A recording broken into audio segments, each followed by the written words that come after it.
pagising ko, yung sarili ko, ginagawa ko katatawanan. Talagang minsan, pag yung sarili ko, sino ka dyan? Pero kung kausap ko na, grabe yung mali ang asma ko. Super, very abahante. Grabe naman yung may pagnanasa, parang kahit pag sinabi ko na siya, parang pag in-offer sa kanya yun, o si Ina kinukuha ka kasi may pagnanasa sa kanya. Ano ba kami gagawa ng sexy dyan? Nakakainis si Michael magtanong!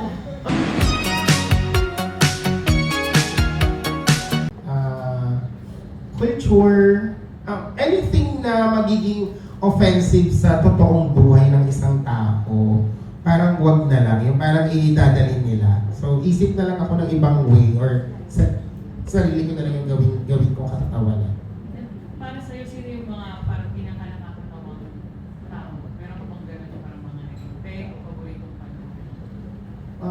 Siyempre dalawa agad nang naglaging top of my mind kasi Meme at si Kuya Dick kasi lalo na kay Kuya Dick dahil I grew up talaga na nakikita siya. Yun yung sinabi ko sa kanya when we meet na iba ka, Kuya Dick.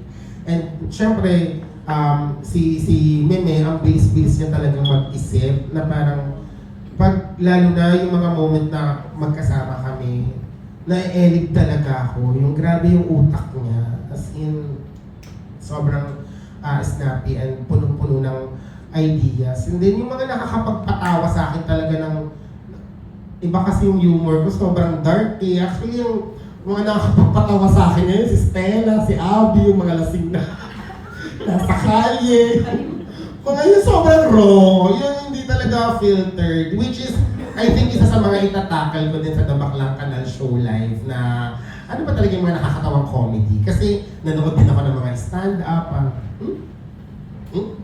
Tumatawa sila doon? Parang hindi ko talaga, so baka iba lang talaga yung comedy ko. But yeah, mas na-enjoy ko yung mga comedy na sobrang impromptu kesa dun sa mga pinag-iisipan talaga or ginagawang content. And last na, ang bukod sa successful na show, ano pa yung gusto mo ma-manifest? Wala ko pa din pa mag-school doon. Ano bang gusto mo ma-manifest sa career mo? Kung mangangarap ka na lang?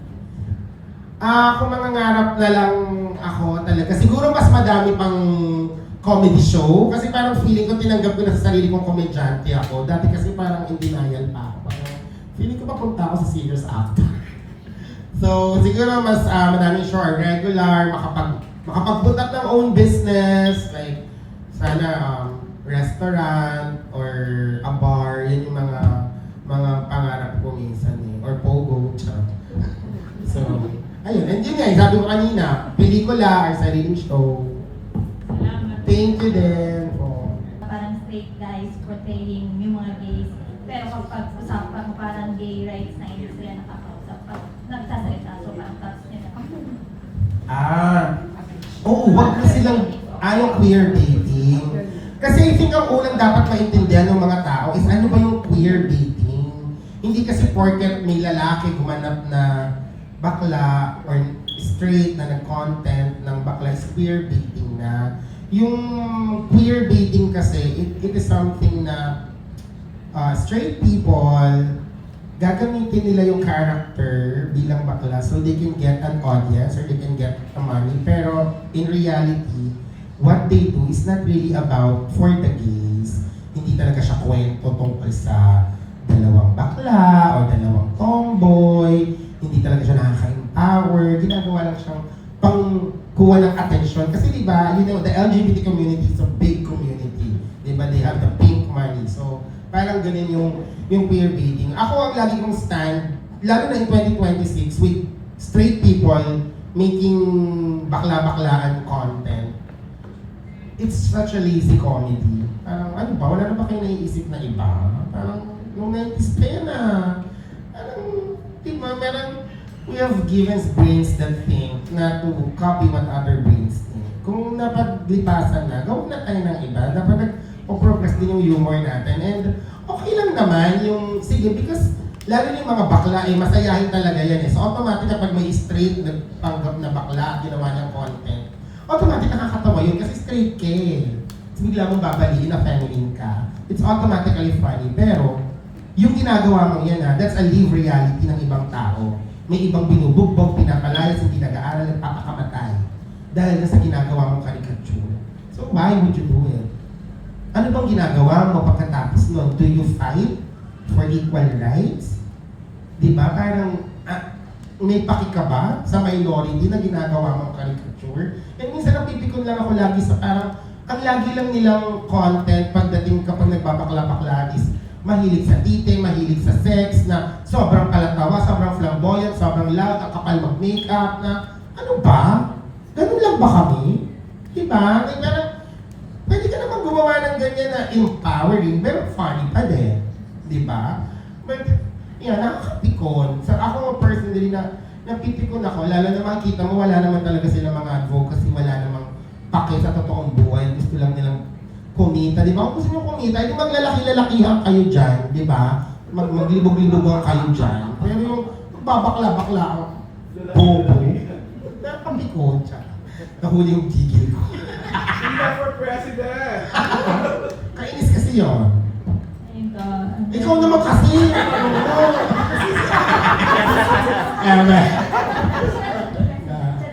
Unless na lang po kasi Pride Month pa, parang ano na lang po message niyo po sa the LGBT community. For our community, napakadami pa din natin pinaglalaban na hindi pa rin nasusulong. Mga 10 years ago, pinaglalaban na yun sa Malate, hanggang ngayon pinaglalaban pa rin. So sana tuloy lang, pasulong lang tayo, huwag tayong mawawala ng pag-asa. And hindi naman tayo humingi ng special rights. We just want equal rights kasi madami pa rin talaga, malala pa rin yung discrimination sa bansa natin. Huwag kayong sabihin, huwag kayong maniniwala na, oh, 2026 na, tanggap naman yung mga bakla sa Pilipinas. Hindi po. Hindi po totoo. Dahil sobrang lala pa rin po ng discrimination. Kahit po ako, nararanasan ko pa rin siya sa araw-araw kong buhay. So, tuloy lang natin yung laban to pass the SOGI bill. And always remember na yung Pride, hindi lang naman siya dapat pag June. Dapat it's all year round, it's everyday Pride. We fight for equal rights and fairness. And ayun na, laban lang tayo lagi. Huwag na tayo mag-away-away. Minsan tayo pa mismo nasa loob ng community yung nagtatalo-talo. It is the same people over and over again. So nasasaturate na lang tayo sa ganun. Sila na naman. So parang if I'm gonna have a talk show, ganun yung gusto ko. Like, I wanna give, like, a chance na maka-interview ng mga ganong klase ng tao. Yung mga interesting pa din naman sila. They are also celebrities in their own way. Pero, di sila lagi nakikita sa, like, mainstream. Next question po. Kasi, So, safe na naman sabihin na yung mga dating cravings ko lang, yung talagang parang minsan ko lang siya nakakain, lalo na pag naalala ko kasi before hindi talaga ako nakakapag laging McDo, yung kinakain ko, kung ano malapit sa call center. Pero ngayon parang, I mean, I have the opportunity na pag gusto ko kain, kinig-label madaling araw, kaya ko orderin na, minsan hindi ko talaga na, grabe na ka. Minsan ako yung tumatanggi sa food, yung gano'n. Hindi lang nga siguro nasa point ako ngayon na hindi na ako nagugutom. Kasi growing up lagi akong gutom. Sa career, made ka na ba? Masasabi mong made ka na? Hindi po. Ay, hindi ko talaga naiisip yan in terms. Kasi sa totoong buhay lang, sabi nila, ang tawag daw dun sa way of thinking ko is imposter syndrome.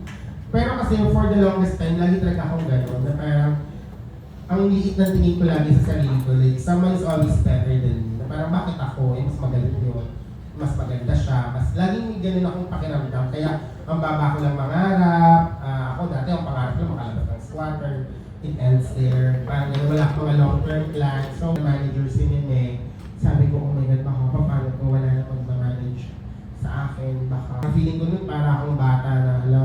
Pero okay naman, parang may lagi namang nag-work. 3 years na yun. 3 years na yung nakakalipas. So, I just think nandun ako sa, at least nandun ako sa working, batch ng mga tao. Yung, I'm not made, but I'm a work in progress. Na aktor na may pagnanasa. Grabe yung mali yung asthma ko. Super, very abante. Grabe naman yung may pagnanasa. Parang kahit pag sinabi ko na siya, parang pag in-offer sa kanya yun. O si Ina, kinukuha ka kasi may pagnanakaw sa kanya. Ano ba kami gagawa ng sexy dyan? May ganun. Oh my God, kanino ba ako sexually attracted? Ang hirap yung tanong din ng abante.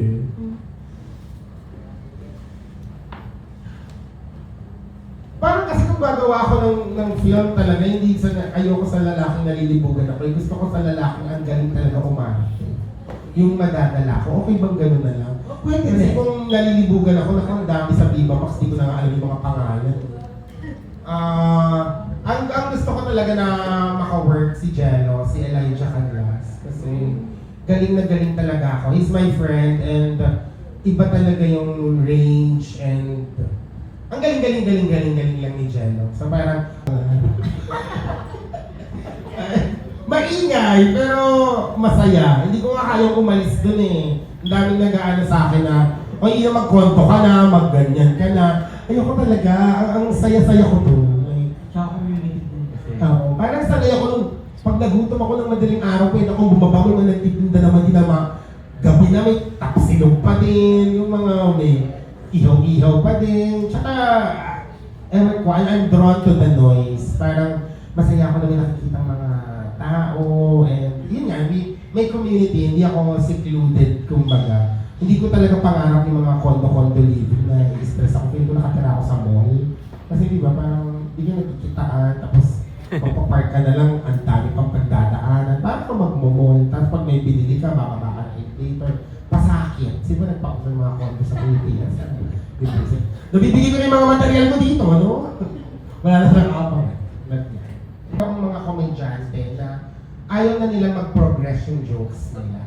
They don't wanna think anymore. So kung ano yung kinalakihan nilang mga joke, ito pa rin gusto kong joke hanggang ngayon.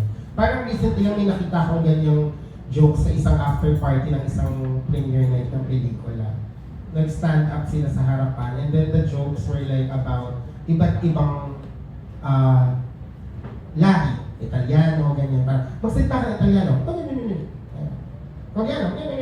And may mga tao sa crowd na iba't galing talagang UAE, may mga nag-ibang bansa. So, ako yung nahihiya. Parang, oh my God, this is so offensive. Parang, ano bang nakakatawa sa lengguwahe ng ibang bansa? Di ba? Wala naman. So, parang ganon. Hindi naman sa nagmamagaling ako, pero hindi ako nahihirapan in terms. Kasi nga sabi ko, yung pagpapatawa, personality ko talaga siya. Kasi minsan kahit pagising ko, yung sarili ko ginagawa ko katawanan. Talagang minsan, pag yung sarili ko, sino ka dyan? Pero kung yung kausap ko na, so, it's easy for me. Ang challenge ko lang talaga lagi is, hanggang saan ba yung boundary ng mga joke?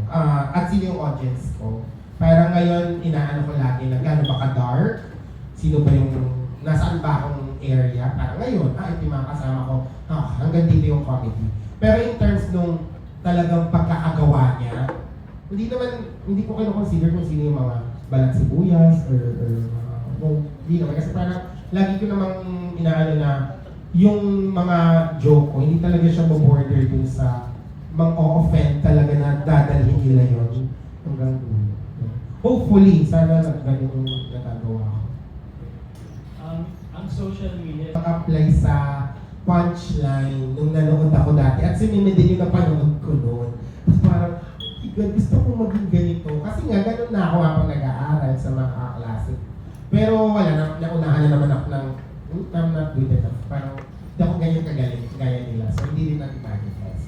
But feeling ko dun din ako papunta talaga. Kasi I really love making people happy. salamat din. Oh. Ano pa tigasin? Uy, hindi na ako nakikita. Tsaka hindi yung tigasin for me. Parang sabi ko, sobrang, kung mababalik lang ako doon, parang, maglawis ka na dyan. Parang, ano ba ginagawa ko? Kadiri ka talaga. Siguro na ano ko lang din yung culture na bugbugan ng high school na kailangan kasama ko para maikwento ko sa podcast in the future. Wow. Charot. Pero hindi ako, ayoko nga ng, Violente, ayoko ng pisikalan. Kasi parang, feeling ko lagi na siyang last resort ng isang discussion. Ba't yung maging pisikalan, di ba? Parang hanggang pwede madaan sa mabuting usapan. Gusto rin ko nagpa-firing ka ba? Yung mga ganon. Yung mga tigasing gawain. Tigasing gawain. Wala. Malambot ng gawain, wala eh. Hindi ako marunong mag-volleyball, hindi ako marunong mag-bike, so wala. Siguro pinaka-tigasin ko na is, I show up in the most difficult times. Sino ka dyan bipilin?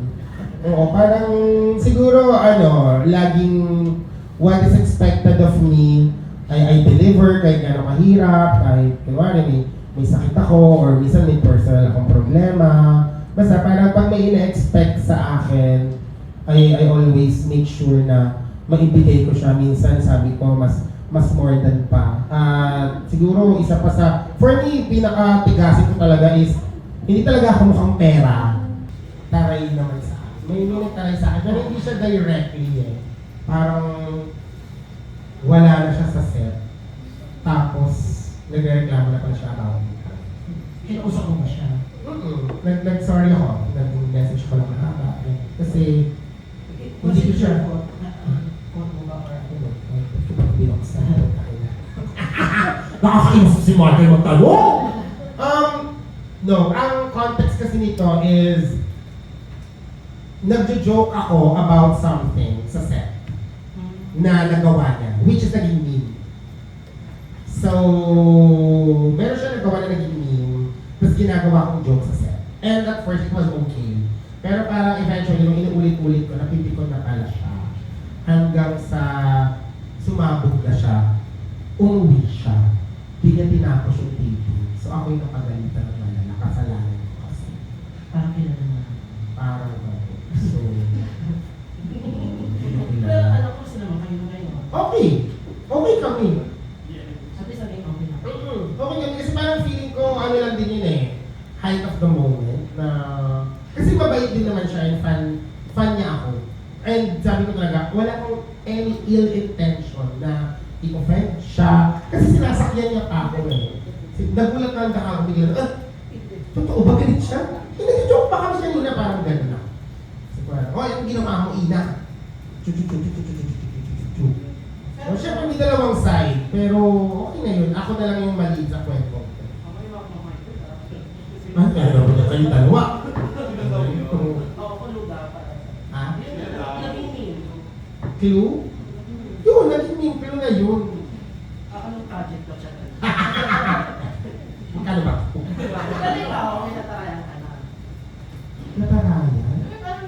Dahil na-miss ka sa kanya or something. Hindi isingit eh. Pero dapat maging bite-sized pieces siya na hindi siya totally nakakarindi. So parang I think ganun din yung gagawin ko. Even naman kapag I talk about it, hindi siya isang straight na ang haba na very preachy.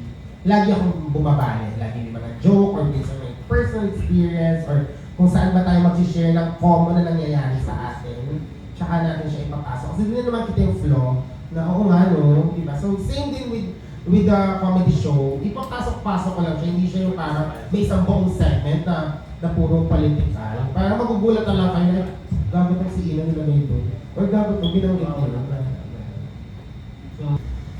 Nakakabobo lang. Kasi parang nangyayari talaga yung lahat kasi yung ibig sabihin lang mas madaming bobo sa Pilipinas kasi sila yung naglukulok niya ni diba? Nadadamay tayo.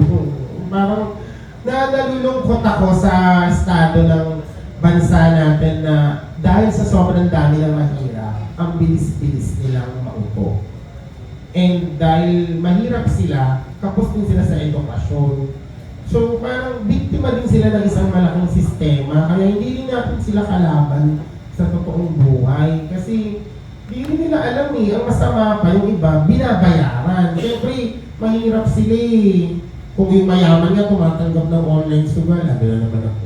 Pero paano ba yung mahirap na babayaran para lang mag-away at sabihin tama ang isang politiko kahit mali?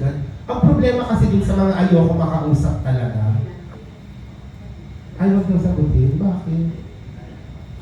Sobrang close-minded kasi nila eh. So, kayo na lang magbigay. Sino gusto mo kausapin ko? Bakit mabawal? Bakit lang naman? Ako siguro si Bato na lang. Siya na nakakausapin ko. If ever. Para lang feeling ko kasi very firm siya sa mga paniniwala niya sa buhay. So gusto ko lang siyang makausap sa mga nangyari din sa bansa natin. Kung willing siya makapag-usap, di ba? Kahit sa for exit kami. Oo, And may gusto